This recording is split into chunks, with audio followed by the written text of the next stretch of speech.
Hi everyone, welcome back to Sugar Mama TV, your financial coach, counselor and creator. Now, since starting this channel only a few weeks ago, I have been inundated with emails requesting help on how to budget, what budgeting is, what's the best way of budgeting. So, as promised, I'm putting together this video especially for you. Now, budgeting is a lot like going to the dentist. We put it off for as long as possible, and we know that something's not right, and we think, oh no, it'll be fine, we'll just put it off for a few more weeks or a few more months. But then deep down we know that the problem is actually slowly getting worse and worse. And then finally, we make that appointment, we go to the dentist, and the dentist discovers what's wrong and either fixes it or puts in place to fix the issue, and we have a huge sense of relief and know that, comfort knowing that we've got a solution coming to us. And then we sort of wonder, why did we put off going to the dentist in the first place? We should have seen them ages ago and the problem would have not escalated to the point that it has. So budgeting is a lot like that. Now, there's no wrong or right way to budget. Everyone's got their own sort of personal style and tastes, and whatever works for you is the right thing. But most of my clients use a budget template that I actually designed myself, and they find it really helpful for just tracking their expenses and understanding what their cost of living is, because once you know what your cost of living is, you can then work out, well, how much can we save, how much can we invest, how much debt can we get out of, how quickly can we get out of that debt. So my two budgets that I've designed, one is for a single young person that doesn't have any sort of major household expenses. It's called my double income no kids budget. And then I have a second budget, which is a family budget, which has all sorts of childcare costs and nannies and nappies and things like that. So if you want a copy of either of my two budgets, make sure you subscribe to my channel and go to sugarmama.tv and contact me through the contact me page, and I will email you either of the budget templates that you need. But look, let me show you how you use my budget template, and so you can use it, download it and use it yourself and get back on track with organizing your money. Now, when you want to sit down and do this, you really need to sort of block out a good solid hour. It's a very confronting experience because you realize how much the cost of living really is. We always downplay in our minds what we really need to survive, to live and to live comfortably.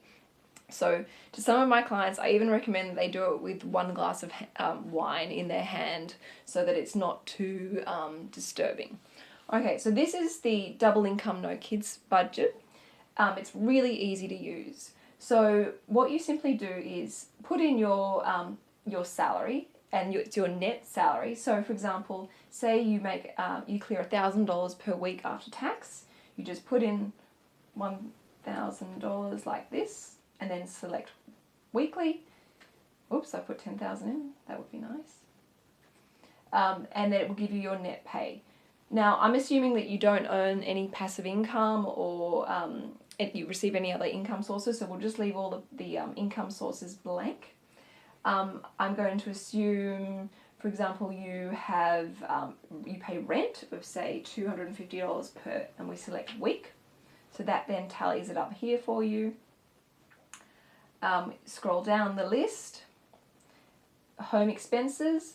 Now, if you're renting, you obviously don't have council rates or land rates or water, but you will most likely have electricity bill. And normally, on average, an electricity bill is around about $250 per quarter. So you just select, enter in the amount, and then select, well, I don't actually have quarterly in here, I have monthly. So maybe it will adjust it to call it $100 per month. And then you go through and add in all your expenses accordingly. So you might have home and contents insurance, which is normally about $70 per month, depending who you go through. So again, just enter in all this information here for you. Foxtel, call it $100 per month.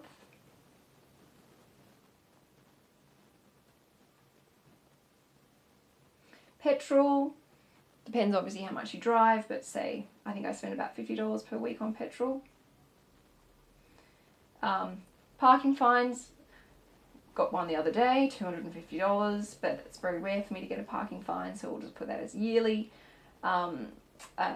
Cabs, probably $100 a month on cabs for weekends. So it all just kind of tallies it all up here. Go through and put your lunch money.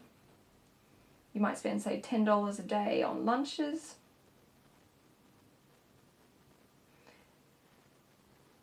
You might have a pet, so you might want to enter in vet bills and things like that.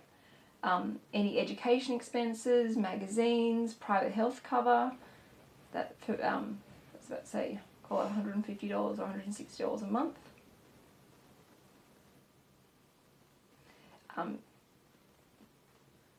Mobile phone, $130 per month.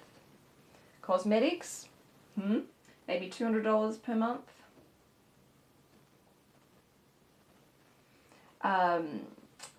Dry cleaning, probably $15 per week, because I hate washing and I hate ironing.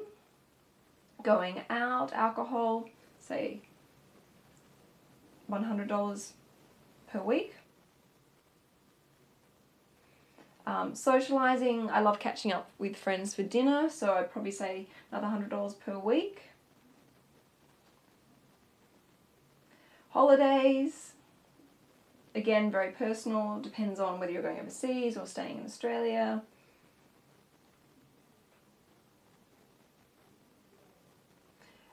Gym membership, I'm a member of Virgin Active Gym, which is an amazing gym.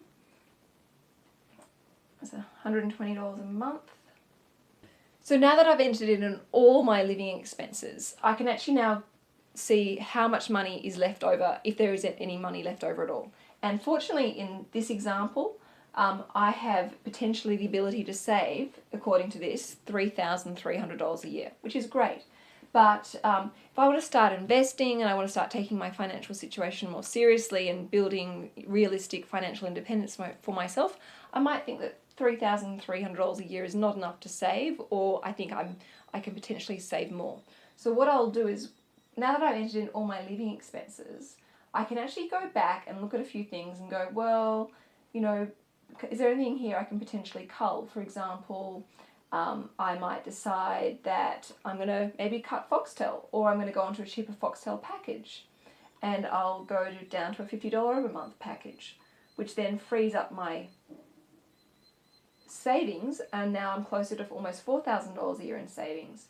I also might decide that I'm going to cut out, I'm going to cut down a little bit of, not spend so much money on alcohol, so I might say cut that down to, say, $70 a week. That then increases my savings now up to $5,500 a year, which is much, much better. I might decide to call up my mobile phone provider and see if there's any cheaper packages or contracts available. And I actually did this the other day, and I managed to get my contract down from $130 a month to $80 a month, which is a great savings. So now my savings is increased from just over $3,300 up to $6,000 a year, which is fantastic. That means I can now set up a regular savings plan where I put, say, $500 per month into my separate special savings account and use that money to potentially invest, or if I had debt, I could use it to actually get out of debt faster. So with this information, you can, if you are in debt, what I recommend you do is go through each individual expense and question whether you appreciate it, whether you use it, and whether you value it. If you don't, you either need to cut it out completely or reduce it. So this is a very empowering tool. It will give you a great idea of your real cost of living, and if you are in deficit, you'll be able to sort of quickly address that and start creating the savings that you need to get out of debt, or to start saving and just potentially start investing. Okay, so one thing about budgeting and being a financial advisor, I'm definitely not the fun police. If there's something in your budget that you really like, keep it in there. I'm not someone to judge on how someone spends their money, whether they like to spend money on makeup or whether they like to spend their money on art or shoes. That's completely up to you.